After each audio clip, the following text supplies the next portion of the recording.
Let me guess, you're scrolling through YouTube at midnight, can't sleep, and there's this gnawing feeling in your gut that you're falling behind. Your friends are buying houses, your coworkers are talking about their 401ks, your parents keep asking about your retirement plan like it's some casual dinner conversation, and you've got $387 in your checking account. Maybe less. Here's what nobody's telling you. That feeling, that anxiety keeping you awake right now, it's not irrational.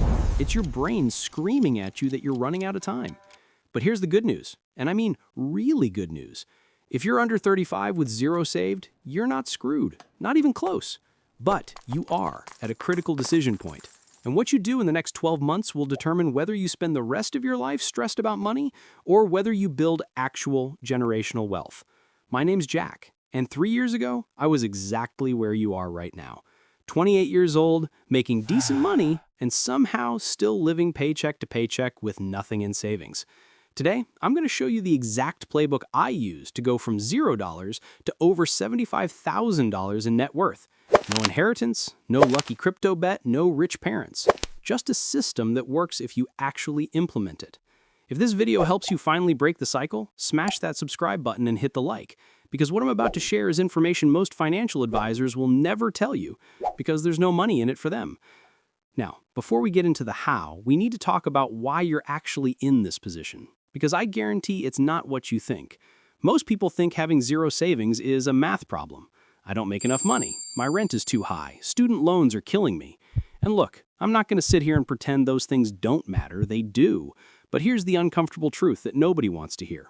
I personally know people making $40,000 a year with $20,000 saved, and I know people making $120,000 a year who are completely broke. The difference isn't income. It's something way more fundamental. Let me show you something that's going to make you angry. The average person under 35 spends $400 a month on their car payment, $200 a month on streaming, subscriptions, and apps they barely use, $350 a month eating out and ordering delivery, and $150 a month on clothes and impulse purchases. That's $1,100 per month, over $13,000 per year on stuff that provides exactly zero long-term value. Now, I'm not saying you should live like a monk, but I am saying that if you're sitting at zero savings, you need to get brutally honest about where your money is actually going. Paying your bills on time doesn't make you financially responsible. It makes you financially obedient. Real financial responsibility is designing a life where you're not constantly at the mercy of your next paycheck. And the only way to do that is to break the cycle, right now. Because here's the thing about being under 35. You have the single most valuable asset in wealth building on your side. Time. But time is running out faster than you think. Let me show you something that's going to fundamentally change how you think about your current situation. Let's say you're 25 years old right now. You have zero saved. You decide to start investing $500 per month at an 8% return, which is conservative based on historical market averages. By the time you're 65, you'll have $1.75 million. Now, same scenario, but you wait until you're 35 to start. Same $500 per month, same 8% return, you'll have $745,000. You just lost $1 million by waiting 10 years. This is why being under 35 with zero saved is both terrifying and incredibly hopeful. You're terrifyingly close to missing the window where compound interest does most of the heavy lifting, but you're also perfectly positioned to catch that window if you act now. Most people don't understand that compound interest isn't linear, it's exponential. The first 10 years of saving, you're doing all the work. You're contributing most of the money. Years 10 to 20, your money starts working alongside you. Years 20 to 40, your money's doing more work than you are. But here's the problem. You can't skip to the good part. You can't hack compound interest. You have to put in the time. And every year you wait, you're not just losing that year, you're losing all the compound growth that year would have generated for the next 30 to 40 years. Let me give you a real example that made this click for me. If you invest $5,000 today at age 25, by the time you're 65, that single $5,000 investment becomes $108,000. If you wait until you're 35 to invest that same $5,000, it only grows to $50,000. Same money, same investment, half the result, just because you waited 10 years. So when people tell me, I'll start saving when I make more money, or I'll get serious about investing in a few years, I want to shake them. Because they're not procrastinating. They're literally throwing away hundreds of thousands of dollars in future wealth. But here's the part that actually gives me hope when I talk to people in your situation. If you're under 35, you still have time. Not unlimited time, but enough. The question is, what are you going to do about it? All right, enough doom and gloom. Let's get into the actual playbook. This is the exact system I use to go from $0 to $25,000 saved in 18 months, and I'm going to give it to you step by step. Months 1 to 3, the financial reality check. The first thing you need to do, and I mean literally this week, is figure out where every single dollar is going. Not roughly, not approximately, exactly. Download your last 3 months of bank and credit card statements. Create a spreadsheet. Categorize every single transaction. You're going to be shocked. I promise you. When I did this, I discovered I was spending $400 a month on food delivery. $400! I could have hired a personal chef for that. But here's why this step is crucial. You can't fix what you don't measure. Most people at zero savings think they have an income problem. When they measure their spending, they realize they have a spending awareness problem. Once you know where your money is going, you need to build what I call your survival budget. This is not your ideal budget. This is the absolute bare minimum you need to survive. Rent, mortgage, utilities, basic groceries, transportation, insurance, minimum debt payments. Everything else, and I mean everything else, that's optional. I don't care how much you love your gym membership or your Netflix subscription or your daily coffee run. If you're at zero savings, those are luxuries you haven't earned yet. Harsh? Maybe. But you know what's harsher? Being 45 years old with zero retirement savings and realizing you're going to work until you die. Months 4 to 6. Build your $1,000 emergency fund. Okay, so you've cut your expenses down to survival mode. What's next? Your first financial goal isn't to invest in the stock market. It's not to pay off all your debt. It's not to save 6 months of expenses. Your first goal is to save $1,000. That's it. $1,000. This might seem like a random number, but it's not. $1,000 covers about 80% of life's unexpected expenses. Car repair? Usually under $1,000. Medical emergency? Urgent care with insurance? Under $1,000. Phone breaks? Under $1,000. Pet emergency? Usually under $1,000. The point of this first $1,000 isn't to make you wealthy. It's to break you out of the crisis cycle. When you don't have emergency savings, every unexpected expense becomes a financial disaster that you handle with debt. Credit cards, personal loans, payday loans, whatever you can get. Then you're paying interest on emergencies, which means you have even less money for the next emergency, which means more debt, more interest, more stress. It's a death spiral. But $1,000 breaks that cycle. Now, I know what you're thinking. Jack, I can barely afford my rent. How am I supposed to save $1,000? Here's how. You're going to find it in your spending, and if you can't find it there, you're going to earn it. Cancel subscriptions, $100 to $200 per month. Cut food spending by 30%, $200 to $300 per month. Sell stuff you don't use, $200 to $500 one time. Pick up weekend gig, $400 to $800 per month. That's $900 to $1,300 per month in extra cash flow. Your $1,000 emergency fund, you can have that in 3 to 4 weeks if you're serious. And once you have it, something magical happens in your brain. You stop living in constant fear. You start making better decisions. You begin to see opportunities instead of just threats. That $1,000 is the foundation everything else is built on. Now look, I'm going to be real with you. This part, the first 90 days of changing your financial life, this is where most people fail. Not because they don't understand the math, but because they can't stay consistent when life gets hard. This is exactly why I used my story of growth journal during this entire transformation. Every single day for those first 6 months, I documented 3 things. 1, what financial decision did I make today that moved me closer to my goal? 2, what temptation did I resist and how did I feel about it? 3, what's one thing I learned about my relationship with money today? Because here's what nobody tells you about going from zero to financially stable. It's not just about the money. It's about rewiring decades of money habits, beliefs, and behaviors. This journal kept me accountable when I wanted to quit, when my friends were going out and I had to say no, when I saw something I wanted to buy and had to walk away, when I felt like I was sacrificing everything and not seeing results fast enough. Look, here's an entry from month 2. Today I almost ordered delivery because I was tired. Then I remembered my $1,000 goal. Made pasta instead, saved $35. That's 3.5% of my emergency fund right there. Those daily wins, they compound just like interest does. If you're serious about this transformation, grab this journal. The link is in the description. It's specifically designed to help you build lasting habits through daily reflection and tracking. Because the harsh truth is this: information without implementation is just entertainment, and implementation without accountability is just wishful thinking. All right, let's keep going. You've got your $1,000 emergency fund. What's next? Months 7 to 9, the debt destruction phase. Now we're going to talk about debt, and this is where things get controversial. Most financial gurus will tell you all debt is bad and you need to pay it off immediately. I'm not most financial gurus. Bad debt, credit cards, personal loans, payday loans, car loans on depreciating assets, any debt over 7% interest. This debt is killing you. The interest you're paying on this debt is stealing your future wealth. If you have $5,000 in credit card debt at 24% interest, you're throwing away $1,200 per year just in interest payments. That's $1,200 that could be working for you instead of against you. This debt gets eliminated aggressively. Minimum payments on everything except the smallest balance. Then you attack that smallest balance with everything you've got. Good debt. Mortgage at low interest, federal student loans under 5%, business loans that generate more revenue than they cost. This debt, you pay the minimums and move on. Don't be a hero. Your money will work harder for you invested than it will paying off 3% debt early. But here's the key. While you're in debt destruction mode, you're still contributing something to savings, even if it's just $50 per month. Why?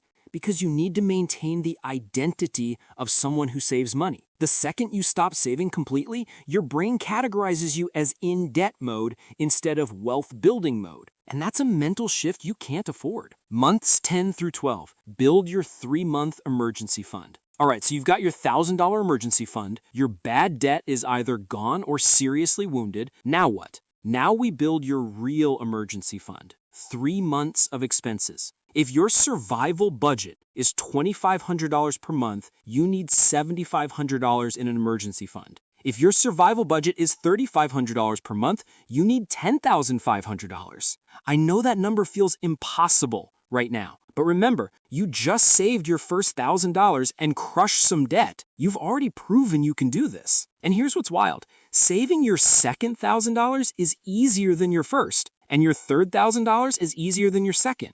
Because you've built momentum, you've developed the habits, you've rewired your brain to prioritize saving over spending. Plus, as you paid off debt, you freed up monthly cash flow. Money that was going to credit card payments can now go straight to savings. But here's where most people make a critical mistake. They get to this point and they start relaxing. They think, okay, I've got my emergency fund, I can start spending again. Don't do this. This is the moment where either you become wealthy or stay middle class forever. Because once you have your 3-month emergency fund, you unlock the ability to take calculated risks, start a side business, invest in your education, move to a higher paying market, negotiate aggressively at work, take a job with equity instead of just salary. All of these opportunities exist for everyone, but only people with emergency funds can actually pursue them. When you're at zero savings, you can't take risks. You're trapped in whatever situation you're currently in. But with 3 to 6 months of expenses saved, you have options. And options are the foundation of wealth. Let me tell you about the moment this became real for me. I had been working at this marketing agency for 2 years. I was good at my job, but I was being seriously underpaid, like $15,000 below market rate. When I had zero savings, I couldn't do anything about it. I tried to negotiate once, they said no, and I just accepted it because I needed that paycheck. But after I built my emergency fund, I went to my boss with a simple message. I've done the market research. I'm worth $15,000 more than you're paying me. I'd love to continue working here, but I need to be compensated fairly. If we can't make that work, I need to start looking elsewhere. They gave me $12,000 more immediately. That $12,000 raise happened because I had $8,000 in savings. My savings literally 1.5x themselves in one conversation. This is what I mean when I say your emergency fund isn't just about emergencies. It's about power, financial power, negotiating power, life design power. Months 13 plus. Start building wealth. Okay, so you've made it through the first year. You've got your emergency fund, your debt is under control, you're probably even increased your income. Now comes the fun part. Now you start building actual wealth. This is my Fidelity account. I'm going to show you exactly what I'm invested in because I'm not trying to gatekeep this information. 80% of my portfolio is in 3 index funds. VTI, Total US Stock Market, VXUS, Total International Stock Market, and BND, Total Bond Market. That's it. No individual stocks, no crypto gambling, no trying to time the market, just boring, diversified, low-cost index funds that have averaged 8 to 10% returns for decades. If you invest $500 per month starting at age 30, by age 65, you'll have approximately $1.4 million. If you can push that to $750 per month, $2.1 million.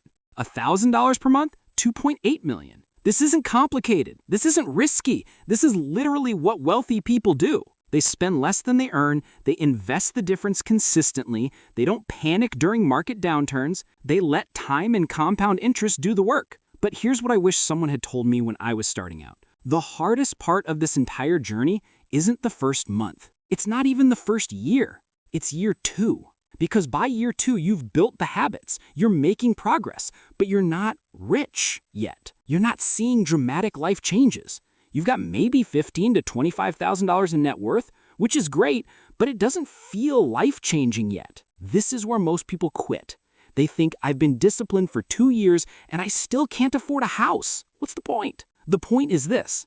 Wealth building is exponential, not linear. Year 1, you build the foundation. Year 2, you're still mostly building foundation. Year 3, you start seeing momentum. Year 4, the momentum accelerates. Year 5, your money is starting to work alongside you. Year 7, your money is working harder than you are. But you only get to year 7 if you push through years 2, 3, and 4 when it feels like nothing is happening. This is exactly why I send out my weekly newsletter. Because staying consistent for years requires constant reinforcement and perspective. Every single Saturday, I send one email with one wealth building strategy you can implement this week, real numbers from my own accounts, wins and losses, the mental battles I'm working through and how I'm handling them, exactly what's working right now, not theory from 2015. Because here's what I learned building my own wealth. You need more than just information. You need reminders. Reminders that this is working even when it doesn't feel like it. Reminders that compound interest is real even when you can't see it yet. Reminders that you're not alone in this journey. The newsletter is completely free. Link is in the description. If you're serious about going from zero savings to actual wealth, join the 47,000 people who read it every week. Because information gets you excited, but community keeps you consistent. All right, now let's talk about what happens after you build your foundation. So you've been at this for 18 to 24 months now. You've got your emergency fund, you're investing consistently, your net worth might be $20,000 to $40,000. You're no longer at zero. You're not rich yet, but you're also not one emergency away from disaster. Now we start making moves that separate the comfortable from the wealthy. There are 3 wealth multipliers that become accessible once you have your foundation built. Multiplier 1, aggressive income growth. Most people focus on saving more, which is important, but there's a limit to how much you can save. If you make $50,000 and you save 20%, that's $10,000 per year. If you make $100,000 and you save 20%, that's $20,000 per year. Savings have a floor. Income has no ceiling. Once you have your emergency fund, you can make career moves you couldn't make before. Switch to a higher paying company. Average jump is 10 to 20%. Negotiate aggressively. Potential gain is $5,000 to $20,000. Start a side business. Potential is unlimited. Move to a higher paying market. Potential gain is 20 to 40%. Take a job with equity. Potential is life-changing. All of these opportunities exist for everyone, but only people with emergency funds can actually pursue them. When you're at zero savings, you can't take risks. You're trapped in whatever situation you're currently in. But with 6 to 12 months of expenses saved, you have options. Multiplier 2. Strategic risk-taking. When you have no savings, you can't take risks. Every decision is made from fear. When you have 6 to 12 months of expenses saved, you can take calculated risks. Angel investing in startups, investing in real estate, even just crowdfunded REITs, starting a business, taking a lower-paying job with massive upside, relocating for opportunity. I know people who bought their first rental property only after they have $15,000 saved. That rental property now generates $800 a month in passive income. I know people who invested $5,000 in a friend's startup. That startup got acquired. That $5,000 became $75,000. I know people who took 50% pay cuts to join early-stage startups. Those startups IPO'd. Those people retired in their 30s. None of these people could have made those moves from zero savings. The opportunities were there, but they couldn't access them without financial security first. Multiplier 3, the wealthy mindset shift. This is the one nobody talks about, but it might be the most important. When you go from zero savings to $25,000 in net worth, something fundamentally changes in how you see the world. You stop thinking like a consumer and start thinking like an investor. Consumer mindset. Can I afford this car payment? Investor mindset. What could this car payment become if I invested it instead? Consumer mindset. I deserve this purchase because I work hard. Investor mindset. Does this purchase move me closer to my goals or further away? Consumer mindset. I'll start investing when I make more money. Investor mindset. Making more money is pointless if I don't invest it. This shift happens naturally as you build wealth, but it's also the thing that keeps you building wealth. Because once you start thinking like an investor, you see opportunities everywhere. Your company offers a 401k match. That's free money. You max it out immediately. Interest rates drop, you refinance your loans and invest the difference. Your skills become more valuable, you update your resume and negotiate a raise. You spot a market inefficiency, you build a business around it. None of this is about being smarter than everyone else. It's about having the financial foundation that lets you think long-term instead of just surviving short-term. Okay, real talk time. We need to address the elephant in the room. Some of you are watching this video and thinking, Jack, this all sounds great, but my situation is different. I have student loans, I have medical debt, I live in an expensive city, I'm supporting family members. And you're right, your situation is different. But let me ask you something uncomfortable. Are those reasons or are they excuses? Before you click away angry, hear me out. I'm not saying your challenges aren't real. They absolutely are. What I'm saying is that plenty of people with the same challenges have figured it out. 40% of millionaires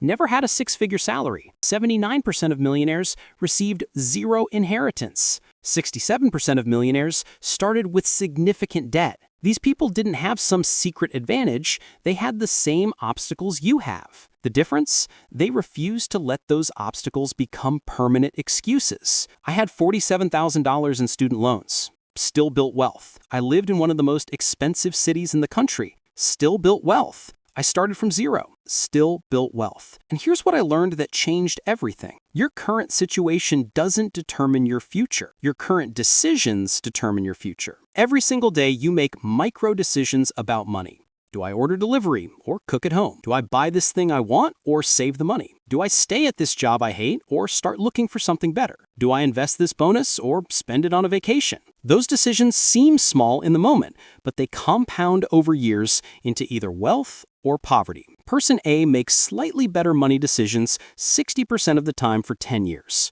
Result, $75,000 net worth. Person B makes slightly worse money decisions 60% of the time for 10 years. Result, minus $15,000. Debt, same starting point, same income, different decisions. And here's the thing that gives me so much hope when I talk to people at zero savings. You don't need to be perfect. You just need to be slightly better than average consistently over time. You don't need to save 50% of your income. Start with 10%. You don't need to make $200,000 a year. $50,000 is enough. You don't need to be a stock market genius. Index funds work just fine. You don't need to start a billion-dollar company. A side hustle making $500 per month changes everything. The bar for financial success is so much lower than social media makes it seem. You don't need to be exceptional. You need to be consistent. You don't need to be lucky. You need to be disciplined.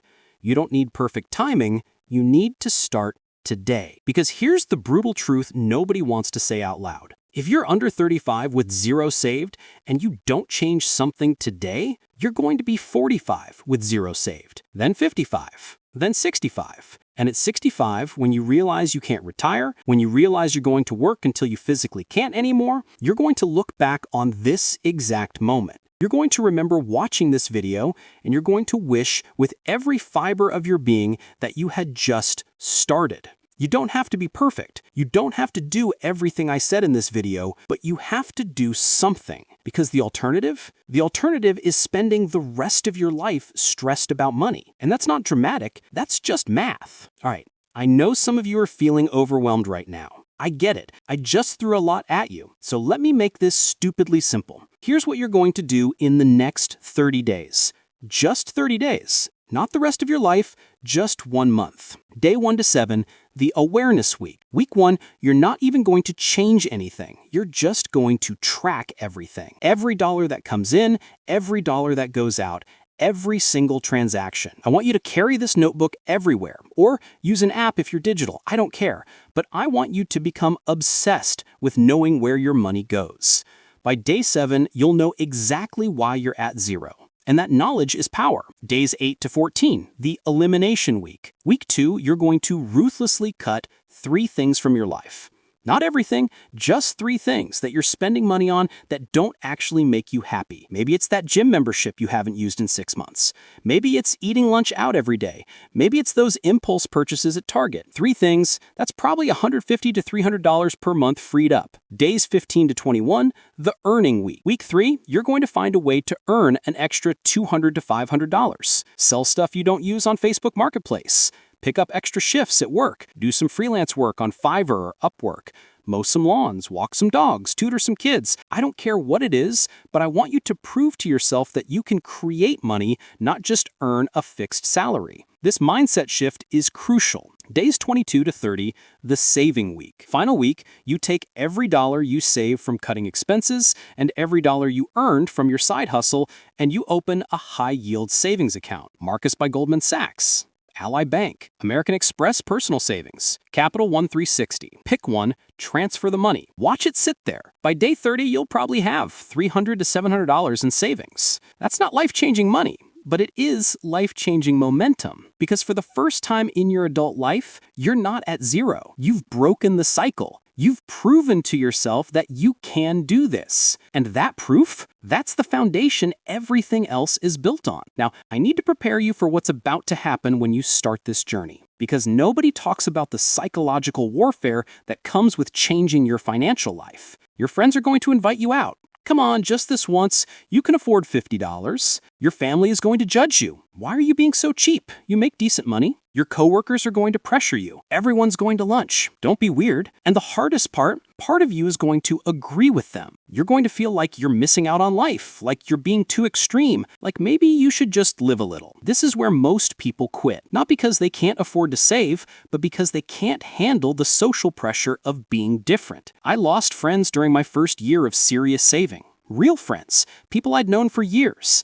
Because when I stopped going out every weekend, stopped buying rounds at the bar, stopped taking spontaneous trips, they started treating me differently. And you know what? I don't regret it, because those friendships were built on spending money, not actual connection. The friends who mattered, they respected my goals. They adjusted. They found free ways to hang out. The friends who disappeared, they never really were my friends. They were my spending buddies. So here's what I want you to understand before you start this journey. Building wealth is a lonely path at first. You're going to feel left out. You're going to feel like you're sacrificing your youth. You're going to question whether it's worth it. But here's what nobody tells you. On the other side of that loneliness, there's freedom. Financial freedom, time freedom, mental freedom. Your friends who are spending everything they earn, in 10 years, they'll be trapped in jobs they hate because they need the paycheck. You'll have options. They'll be stressed about every expense. You'll be calm. They'll be living paycheck to paycheck at 45.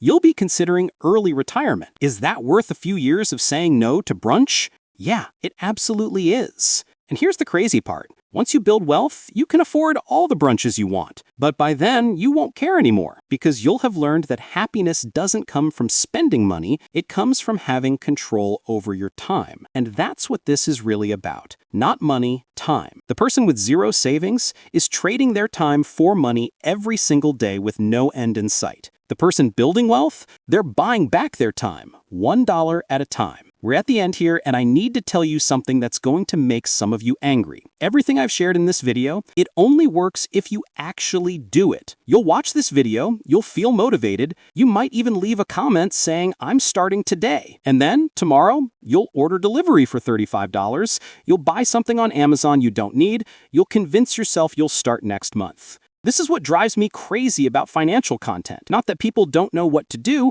they do know what to do.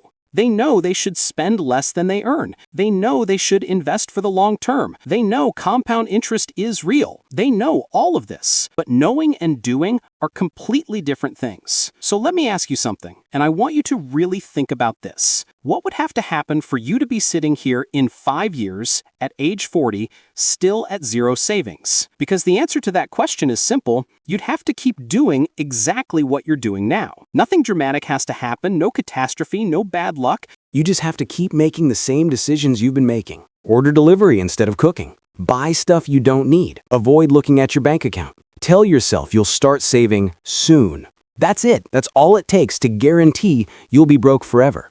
But here's the flip side. What would have to happen for you to have $50,000 in net worth 5 years from now? You'd have to start today. Not next month, not next year. Today. You'd have to track your spending this week. You'd have to cut 3 expenses by next week. You'd have to open a savings account this month. You'd have to invest your first $100 by next month. Small actions, consistently, over time. That's it. That's the whole game. No lottery ticket, no inheritance, no viral TikTok that makes you rich. Just boring, consistent, disciplined actions that compound over years into wealth. And look, I know consistency is hard. Trust me, I know. There were months during my wealth building journey where I wanted to quit, where I was tired of saying no, where I felt like I was sacrificing everything for some distant future that might never come. But you know what kept me going? Community, accountability, reminders. This is exactly why I created my weekly newsletter, not to sell you something, but because I needed it myself when I was where you are now. Every Saturday morning, you get 1 email. That's it. No spam, no daily bombardment, just 1 focused email with 1 actionable wealth building strategy for the week, the mental battles I'm fighting and how I'm handling them, what's actually working right now, not theory from 2015. Because here's what I learned. Motivation gets you started, but consistency requires constant reinforcement. You need weekly reminders that this is working even when it doesn't feel like it. You need to see someone else's struggle so you know you're not alone. You need accountability from a community that's on the same journey. Link is in the description. It's completely free. No credit card, no upsells, just 1 weekly email to keep you on track. Because the difference between the person who builds wealth and the person who stays broke isn't intelligence or income. It's staying consistent for years instead of weeks. All right, we're at the end. And if you've made it this far, you're already different than most people. Most people can't focus on anything for 30+ minutes. The fact that you're still here, that tells me something about you. You're not just curious about building wealth, you're serious about building wealth. So here's my final challenge for you. Don't let this be another video you watch and forget about. Don't let this be another moment where you almost made a change, but didn't. Right now, and I mean literally right now before you click to the next video, do 1 thing. Just 1. Open your banking app and look at your last 30 days of transactions. Or text a friend who's good with money and tell them you're starting your journey. Or open a new browser tab and search for high-yield savings accounts. Or cancel 1 subscription you don't use. Or sell 1 thing on Facebook Marketplace this week. Pick 1. Do it right now before your brain talks you out of it, because 5 years from now, you're going to be 40 years old whether you start today or not. The only question is, will you be 40 with $50,000 in net worth, or 40 still wishing you had started 5 years ago? That decision isn't made 5 years from now, it's made right now, in this moment. If this video helped you see what's possible, smash that subscribe button. I put out 1 video like this every week. Real strategies, real numbers, no BS. Hit the like button so YouTube shows this to other people who need to see it. And drop a comment telling me what your first action is going to be. I read every single comment and I will personally respond to as many as I can. That My Story of Growth journal I mentioned, link is in the description. It's the daily accountability system that kept me consistent when motivation faded. And that free weekly newsletter, also in the description. Join the people who get 1 focused email every Saturday to keep them on track. Now, if you want to understand exactly why your first $10,000 is harder than your next $100,000 and how compound interest creates that acceleration, watch this video next. I break down the exact mathematics that most people never see. You're under 35, you're 0, but you're not out of time. Yet. The window is closing, but it's still open. Don't waste it. Let's go build some wealth.